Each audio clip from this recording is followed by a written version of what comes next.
Statistikat e siguruara kanë treguar që ka rritje të viktimave të miturit, ka viktima të moshuarit.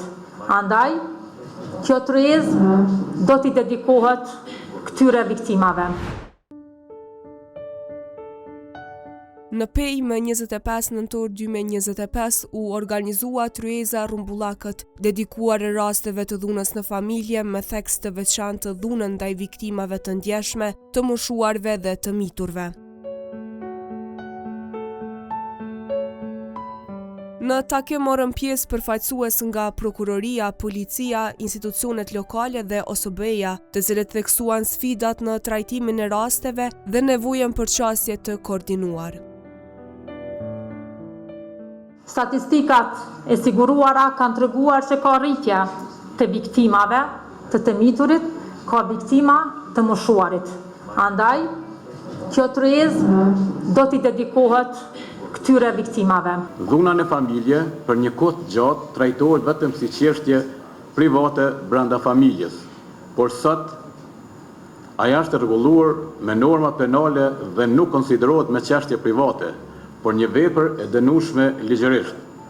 Kjo është e përcaktuar qartë në nenin 248 të Kodit Penal të Republikës së Kosovës, që sankcionon dhunën e familje me gjobë dhe me burgim deri në 3 vite.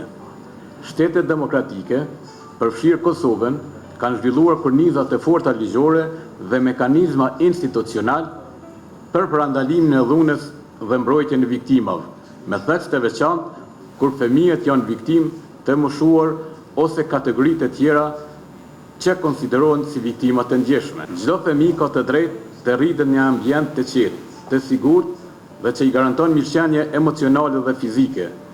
Këto të drejta janë të garantuara me Kushtetutën e Kosovës dhe me akte ndërkombëtare për të drejtat e njeriut. Institucionet e Republikës së Kosovës kanë ndërmarrë një sër veprimesh, qoftë ato për plotësimin e kornizës ligjore, por edhe për funksionalizimin e mekanizmave.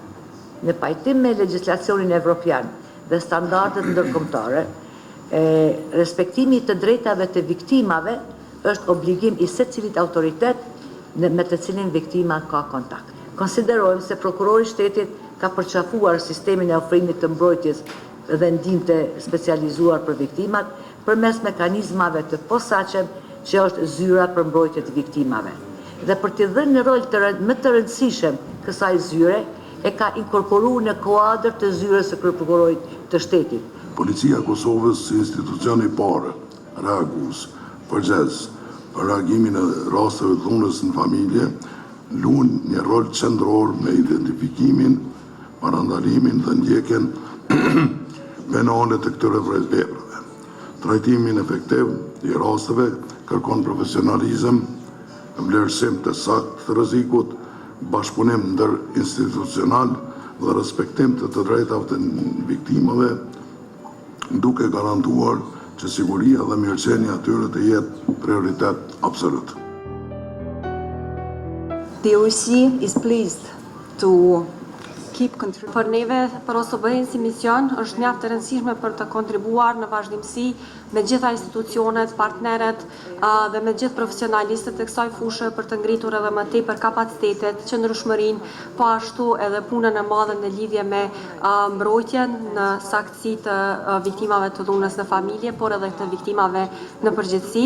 Uroj që ky takim do të shërbej në mënyrë më të mirë për të arritur qëllimet edhe objektivat që gjithë secili institucioni i përfshin në vete. Faleminderit.